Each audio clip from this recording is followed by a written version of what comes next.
Hello everyone.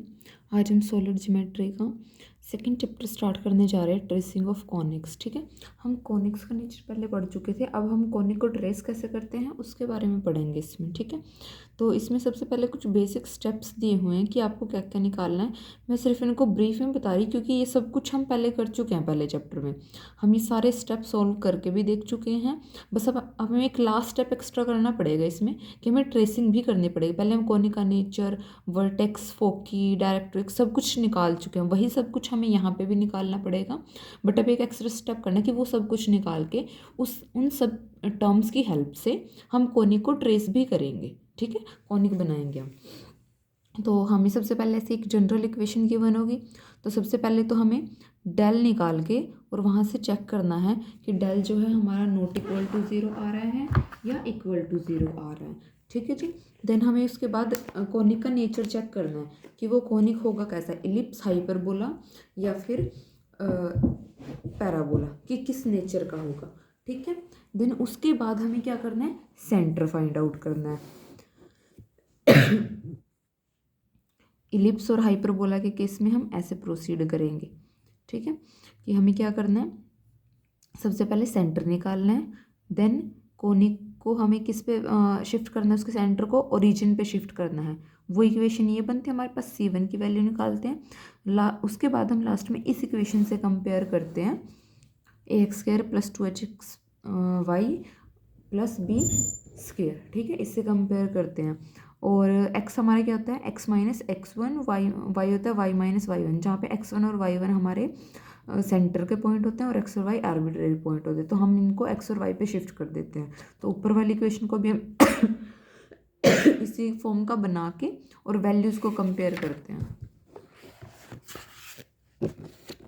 फिर उसके बाद नेक्स्ट स्टेप है लेंथ ऑफ एक्सिस हम निकालते हैं। इस इक्वेशन की हेल्प से निकालते हैं और रूट से हम डिसाइड करते हैं कि वो कैसी होंगी वैल्यूज़। ठीक है, देन इक्वेशन ऑफ एक्सिस के लिए आपके पास इक्वेशन दी हुई है, वो निकालते हैं। उसके बाद हमें स्टेप 6 में क्या करना है, equation of axis referred as original axis. यहाँ से जो आपके पास वैल्यू आएगी एक्सिस की, वो होगी जब हमने इक्वेशन को सेंटर पे शिफ्ट किया था।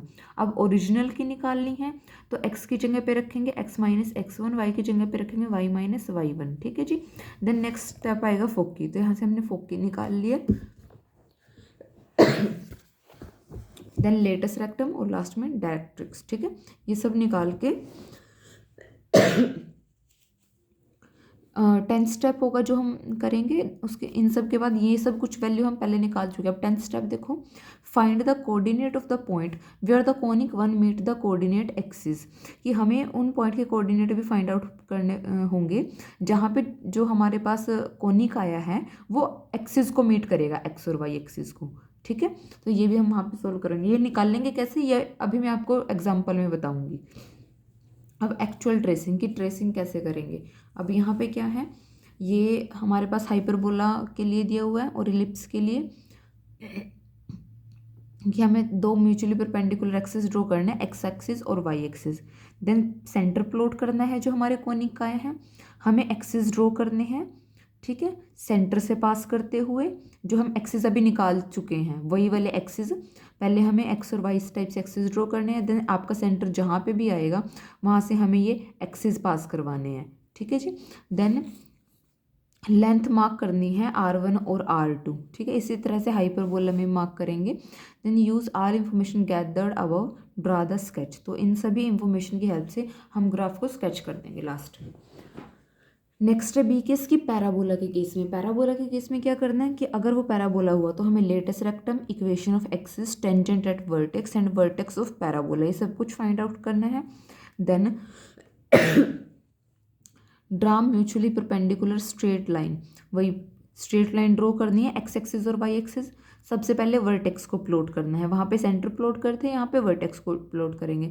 देन एक्सिस ऑफ पैराबोला हमें ड्रॉ करने हैं थ्रू वर्टेक्स। ठीक है, and the tangent at the vertex. ठीक है, देन उसके बाद टेंजेंट ड्रॉ करना है which is perpendicular to the axis of vertex. यानी सबसे पहले हमें क्या करना है कि वर्टेक्स को मार्क करना है। देन उस पे एक्सिस ड्रॉ करना है वर्टेक्स से। देन उस एक्सिस पे परपेंडिकुलर टेंजेंट ड्रॉ करना है हमने। देन उसके बाद क्या होगा, find the point where the parabola meet the coordinate axis. ये स्टेप सेम है कि हमें चेक करना है कि वो कोऑर्डिनेट एक्सिस जो एक्स और वाई एक्सिस हमने वहाँ पे ड्रॉ किए हैं उनको जो हमारा कोनिक है वो कहाँ पे टच कर रहा होगा वो चेक करके हम यहाँ से अपना स्केच ड्रॉ कर देंगे। ठीक है, कि जो भी हमारा कोनिक आएगा उसको ड्रॉ कर लेंगे। तो एग्जाम्पल की हेल्प से देखते हैं कि इनको प्रोसीड कैसे करना है। तो वही है कि लास्ट स्टेप में हमें थोड़ा सा एक एक्स्ट्रा काम करना है, बाकी सब कुछ आप पहले एग्जाम्पल में कर चुके हो, सेम वही है। सबसे पहले इस कोनिक को ट्रेस करने के लिए बोला गया है, गिवन इक्वेशन से कंपेयर कर लेंगे वैल्यू AHBGHF1, ये सब कुछ हम कंपेयर करके निकाल सकते हैं इसलिए। अब कोनिक का नेचर चेक करेंगे कि कोनिक रिप्रेजेंट किसको कर रहा है, हमें ड्रॉ क्या करना है। तो डेल चेक करो, -625 आया तो नॉट इक्वल टू 0, सो ये क्या है, नॉट इक्वल टू 0 आ गया। अब चेक करो h² - AB which is equal to 0, this means the conic represent a hyperbola. ठीक है जी। देन उसके बाद अब इसमें हम क्या करते हैं, इसको इस तरह से स्क्वायर की फॉर्म में लिखते हैं। ठीक है, जो स्क्वायर में नहीं बनते उनको राइट हैंड साइड में लेके जाते हैं। देन उसके बाद क्या करेंगे, लैम्डा ऐड कर देंगे। अब इसका स्क्वायर ओपन करो, अब इस स्क्वायर की वैल्यू है हमारे पास, ऊपर से वो वाली वैल्यू डाल लो यहाँ पे। एक्स का कोफिशिएंट अलग किया, वाई का कोफिशिएंट अलग किया, इनको कांस्टेंट को बाकी बचे को अलग किया। नेक्स्ट स्टेप में हम क्या करते थे कि हम लैम्डा को इस तरह से चूज़ करेंगे कि ये वाली लाइन और ये वाली लाइन आपस में क्या हो जाए, परपेंडिकुलर हो जाए। ठीक है, तो यहाँ से ये लाइन हम लैम्डा को इस तरह से चूज़ करेंगे, this equal to 0, this equal to 0, कि ये इक्वेशन आपस में क्या हो जाए, परपेंडिकुलर। अगर परपेंडिकुलर है तो इनकी स्लोप का प्रोडक्ट क्या होगा, -1। अब स्लोप का प्रोडक्ट -1 है, वो हम किससे निकालते थे, इंटरसेप्ट फॉर्म की इक्वेशन थी हमारे पास, y equal to mx + c and this m is our slope. तो दोनों इक्वेशन से y की वैल्यू निकाल लो, वो क्या बनेगी हमारे पास, स्लोप बनेगी। तो दोनों से ये आपके पास m1 स्लोप, ये m2 स्लोप सेकंड वाले के लिए आगे प्रोडक्ट -1। यहाँ से क्या करेंगे, अब प्रोडक्ट करके लैम्डा की वैल्यू निकालेंगे विच इज़ इक्वल टू 1। ठीक है जी, लैम्डा की वैल्यू यहाँ से सोल्व करके 1 आ जाएगी। 1 को वापस से ऊपर रखो हमारी इक्वेशन में। ठीक है, राइट हैंड साइड में भी रख दो, तो हमारे पास क्या आया, this equal to 8x - cy। अब हमें इस इक्वेशन को पैराबोलिक फॉर्म का बनाना है। उसके लिए हम क्या करते थे कि हमें नीचे क्या फॉर्म चाहिए होती थी, α² + β²। ठीक है, α² + β² चाहिए होता था। तो α² + β² यहाँ से देखो बनेगा क्या, 25 बनेगा। तो यहाँ पे 25 से मल्टीप्लाई कर दो, 25 से डिवाइड कर दो। ठीक है, इसको किया कैसे हुआ है, यहाँ पे आपके पास क्या बना है, 3x + 4y + 1² ये बने। तो हमें क्या करना है, नीचे α² + β² फॉर्म का बनाना है, क्योंकि हमें यहाँ पे y² कंप्लीट बनाना है। तो यहाँ पे क्या हो जाएगा, 25 बनेगा ना, ये 3² + 4²। ठीक है, तो 25 से मल्टीप्लाई, 25 से डिवाइड। यहाँ पे मैं 25 को इस फॉर्म का लिख रही हूँ, α² + β² का। अब कंप्लीट का स्क्वायर बनाना है, तो इसका तो कर दो अंडर रूट, और यहाँ से क्या बन जाएगा, कंप्लीट का स्क्वायर। ओपन करके देख सकते हो, सेम बनेगा। तो सेम यहाँ पे भी ऐसे हुआ, यहाँ पे भी कोफिशिएंट का स्क्वायर करके और उससे डिवाइड कर दिया। ठीक है, और वो हमारे पास क्या बनेगा, α² + β² का अंडर रूट टाइप बनाना है यहाँ पे भी। और ये बनेगा क्या आपके पास, अगर आप इसको अलग से सोल्व करके देखो तो 10 बनता है ना अंडर रूट करके, तो 10 से मल्टीप्लाई किया, 10 से डिवाइड किया, तो ये हमारे पास प्रॉपर फॉर्म बन गई। ठीक है जी, अब ये मैं सोच रही हूँ कि ऐसा किया क्यों है, कि उसी से मल्टीप्लाई कर रहे हैं, उसी से डिवाइड कर रहे हैं, और उसके बाद कांस्टेंट को अलग रख रहे हैं। ये सिर्फ हमें फॉर्म बनानी है y² = 4x की, इसलिए ये काम किया जा रहा है। ठीक है, कि कोफिशिएंट के स्क्वायर से डिवाइड कर रहे हैं। देन इधर तो इधर इधर तो कंप्लीट का स्क्वायर बना रहे हैं, इधर स्क्वायर नहीं है तो एज इट इज। ठीक है, तो इधर आप हम लोगों ने चेक किया कि इनका क्या बनेगा, 10 बनेगा, तो 10 से मल्टीप्लाई और उससे डिवाइड, और उसको इस फॉर्म का लिख दिया कोफिशिएंट की फॉर्म में। अब इस 25 को इधर भेज दो डिवीजन में, तो अब ये किस फॉर्म की बनी, y² = 4ax। जो हमने पहले एग्जाम्पल किए थे एक्सरसाइज फर्स्ट चैप्टर के, वहाँ पे ये किस फॉर्म का था, p2² = 4AP1, ऐसा कुछ था कि p की फॉर्म में लिखा हुआ था। ठीक है, शायद p1² = 4AP2 ऐसा था कि p1 इधर था या इधर था, मतलब p1 की फॉर्म का लिखा हुआ था, p1 p2 की। तो उसमें कंफ्यूज नहीं होना, वो जस्ट एक नोटेशन है। जो एक्सिस को दे रहे हैं हम इस तरह से, ठीक है। तो हमारे पास y क्या बना, ये टर्म बनी है, इसको ओपन करके लिखा हुआ है, ठीक है। ये अंदर वाला y बनेगा ना, क्योंकि y स्क्वायर लिखा हुआ है, तो ये हमारे पास ये बनेगा, x से हमारे पास ये बनेगा। ये इन्होंने किया क्या हुआ कि 8x माइनस 6y बाई में 10 बन रहा है ना, तो यहाँ से 2 कॉमन ले लिया, तो ये क्या बनेगा 4x माइनस 3y बाई में 5, ये बनेगा। और 4a की वैल्यू क्या आई है, 2 बाई में 5 आई है, ठीक है। अब equation of axis of parabola क्या है, y equal to 0। Equation of tangent क्या है, वो जो हमारे पास x इक्वल टू 0 होता है, ठीक है। यहाँ से हमारे पास दोनों एक्सिस की इक्वेशन आ गई है, टेंजेंट की भी आ गई है और एक्सिस की भी आ गई है। अब इनको सोल्व करके दोनों इक्वेशन को हमें क्या मिलेगा, वर्टेक्स मिलेगा। तो दोनों इक्वेशन को x और y के लिए हम आपस में सोल्व करेंगे तो हमें यहाँ से क्या मिलेगा, वर्टेक्स मिलेगा, ठीक है। अब नेक्स्ट में क्या चेक करते हैं कि ये कोऑर्डिनेट एक्सिस को किस पॉइंट पे मीट करेगा, ठीक है। अब देखो now parabola meet x axis where y equal to 0, कि अगर हमारे पास इस तरह से एक्सिस हैं और कोई लाइन या फिर कोई भी कोनिक इस लाइन को टच कर रहा है, तो यानी कि जिस पॉइंट पे वो इस लाइन को टच करेगा वहाँ पे y क्या जाएगा, 0 जाएगा, ठीक है। कोई भी कोनिक है या फिर कोई भी लाइन है, कुछ भी हो सकता है वो हमारे पास, जिस टाइम पे वो इस एक्स एक्सिस को टच कर रहा होगा उस टाइम पे y तो 0 जा रहा होगा, ठीक है। तो यही बात इन्होंने यहाँ पे लिखी है कि now parabola meet x axis where y equal to 0, ठीक है। y इक्वल टू 0 का तभी वो एक्स एक्सिस को टच करेगा। तो हमने फर्स्ट इक्वेशन में y इक्वल टू 0 रख दिया, तो यहाँ से आप चेक कर सकते हो कि x की इमेजिनरी वैल्यू आएंगी, तो इमेजिनरी तो हमने लेनी नहीं है, ठीक है, क्योंकि x तो हमारे पास रियल है, तो हमें तो ये चेक करना है कि वो रियल पॉइंट कौन सा आएगा जिसपे वो x एक्सिस को टच करेगा। इमेजिनरी से हमारा यहाँ कोई काम नहीं है, ठीक है। तो यहाँ पे हम क्या बोलेंगे, parabola does not meet in real point with x axis. Further parabola meet y axis where x equal to 0। Similarly y के लिए भी होगा कि वाई एक्सिस को कि वाई एक्सिस को कब टच कर रहा होगा, जब x इक्वल टू 0 गया होगा, ठीक है। तो अब वहाँ पे x इक्वल टू 0 रख दो। अब यहाँ से आपके पास रियल वैल्यू आ गई है y की, ठीक है। तो हमारे पास पॉइंट क्या बना, 0, तो x ये वाला, तो यहाँ पे x क्या है 0 और y के 2 कोऑर्डिनेट मिले, तो वो हमारे पास y एक्सिस को टच करेगा 2 पॉइंट पे, एक तो 0 - 7 प्लस √33 बाई में 16, एक यहाँ पे क्या आ जाएगा नेगेटिव। अब हम निकालते हैं फोकस। फोकस क्या होती है हमारे पास, intersection of axis and latus rectum, कि जो एक्सिस और लेटस रेक्टम के इंटरसेक्शन से हमें मिले, ठीक है। तो उसके लिए हमें पहले क्या चाहिए होगी, लेटस रेक्टम की इक्वेशन चाहिए होगी, और वो इक्वेशन क्या होती है, x इक्वल टू a। अब x क्या है हमारे पास,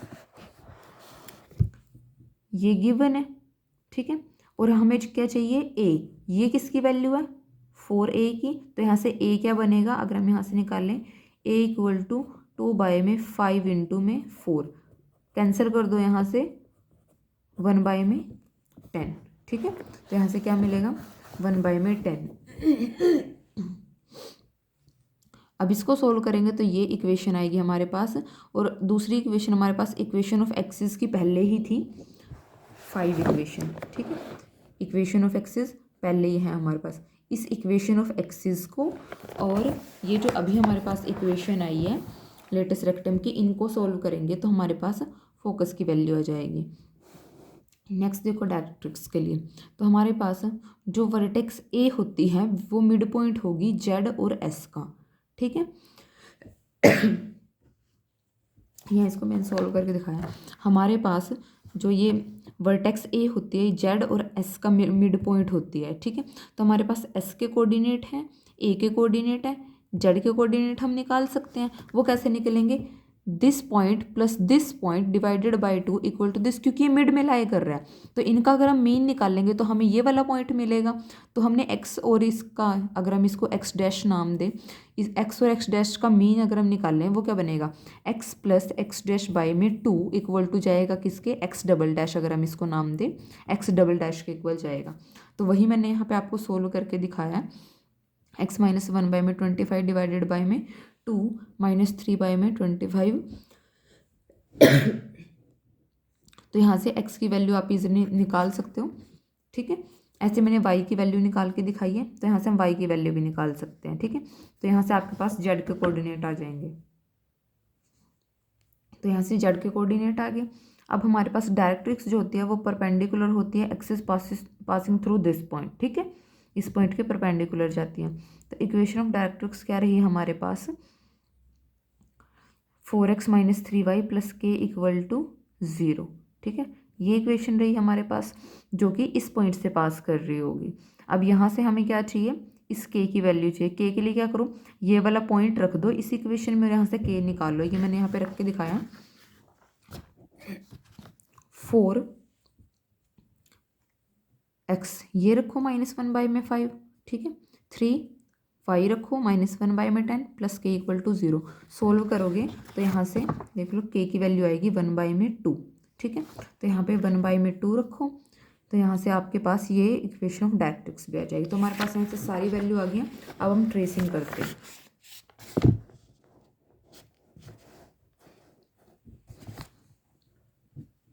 तो सबसे पहले तो क्या करना है कि दो म्यूचुअली परपेंडिकुलर लाइन ड्रॉ करनी है। दो लाइन ये हमने एक्सिस ड्रॉ कर लिए, ठीक है। सबसे पहले किसको प्लॉट करना है, वर्टेक्स को। वर्टेक्स क्या आई हुई है, नेगेटिव आई हुई है, दोनों के दोनों, एक्स का कोऑर्डिनेट भी वाई का भी। तो कहाँ आएगा वो, थर्ड क्वाड्रेंट में आएगा यहाँ पे। तो यहाँ पे हमने एक जनरल आइडिया ले लिया कि वो कहीं यहाँ पे लाई कर रहा होगा, ठीक है, इस तरह का कोई ना कोई पॉइंट होगा। तो अब हमें क्या ड्रॉ करना है, एक्सिस ऑफ पैराबोला, जिसकी इक्वेशन ये है। अब इक्वेशन की हेल्प से आपको लाइन ड्रॉ करनी आती होगी, तो हमने जस्ट उसी ट्रिक का यूज़ किया कि इससे पास करती हुई लाइन, इस इक्वेशन है हमारे पास, तो यहाँ से हम पॉइंट की हेल्प से इजीली वो लाइन ड्रॉ कर सकते हैं। तो हमने वर्टेक्स से पास करती हुई एक्सिस की लाइन यहाँ पे ड्रॉ कर दी। अब इसी के परपेंडिकुलर किसकी लाइन जाएगी, टेंजेंट की लाइन जाएगी, ठीक है, वो भी हम पॉइंट की हेल्प से निकाल सकते हैं। और ये हमारे पास 0 0 को सेटिस्फाई कर रही है, तो ये ओरिजिन से पास करती हुई जाएगी, ठीक है। तो यहाँ पे हमने ये वाली लाइन ड्रॉ कर ली। अब हमारे पास ये एक्सिस आ चुकी हैं। देन हमें क्या करना है, यहाँ पे बताया कि सबसे पहले axis, then draw tangent through the right angle to the axis of parabola, this is tangent to the parabola, draw parabola with vertex this passing through the point this and this. तो हमारे पास वो किससे पास करेगा, अभी axis को तो touch करने, axis को कहाँ पे टच करेगा, ये वाई एक्सिस को। इन दो पॉइंट पे हमने चेक किया था, ठीक है, कि ये एक्स एक्सिस को तो कहीं पे टच कर नहीं रहा होगा, खाली वाई एक्सिस को टच करेगा इन पॉइंट पे। तो आपको जस्ट इनका एक आइडिया सही लेना है, तो वहाँ से आपको पता लग गया होगा कि इधर बिलो ही कहीं ना कहीं लाई करेगा, और वो हमें इस पॉइंट से भी पता लग गया था। अब ये पैराबोला उस तरफ तो जा नहीं सकता, क्योंकि अगर हम उस तरफ इसको सेंड करें तो ये एक्स एक्सिस को टच करेगा इधर वाली साइड, तो यानी कि इधर तो नहीं जाएगा, तो ये लाइन के इस तरफ बनेगा, क्योंकि इधर ही हमें वो पॉइंट मिलेंगे जहाँ पे सिर्फ वाई एक्सिस को टच करे, क्योंकि एक्स एक्सिस पे टच करने वाला केस हम कैंसिल कर चुके हैं, ठीक है। तो हमने वर्टेक्स ड्रॉ की, देन हमने एक्सिस ड्रॉ कर लिया, देन हमने टेंजेंट ड्रॉ किया। अब हमें जहाँ पे वो एक्सिस को, सॉरी हाँ, जहाँ पे वो हमारे कोऑर्डिनेट को टच करेगा उधर हमें क्या बनाना है, पैराबोला ड्रॉ करना है। अगर हम इस साइड बनाते तो ये एक्स को टच करोता, विच इज़ रॉन्ग। अब ये किस साइड जाएगा, इस साइड जाएगा, क्योंकि एक्स टचिंग वाले पॉइंट में एक्स क्या है, 0, यानी कि ये वाई एक्सिस को टच करता हुआ जाएगा। तो यहाँ पे वर्टेक्स की हेल्प से हम ऐसे इसको दोनों साइड पे सिमेट्रिकली ड्रॉ कर देंगे, ठीक है। तो उसके बाद हमें क्या ड्रॉ करना है, also the graph must be symmetrical about this line, ठीक है, कि जो ग्राफ होगा वो इस एक्सिस वाली लाइन के सिमेट्रिक होगा, यानी कि इसके दोनों साइड सिमेट्री एग्जिस्ट करेगी, ठीक है। ये इससे भी उधर ही इतनी डिस्टेंस पे होगा, इधर भी। यहाँ पे ये एस वाला आपका पॉइंट है जो हमने निकाला था, और ये आपके पास डायरेक्ट्रिक्स वाली लाइन है। तो ये हमने यहाँ पे पैराबोला ड्रॉ किया, ठीक है। नेक्स्ट वाली में हम दूसरे कॉनिक की इक्वेशन को डिस्कस करेंगे कि उनको कैसे ड्रॉ करेंगे।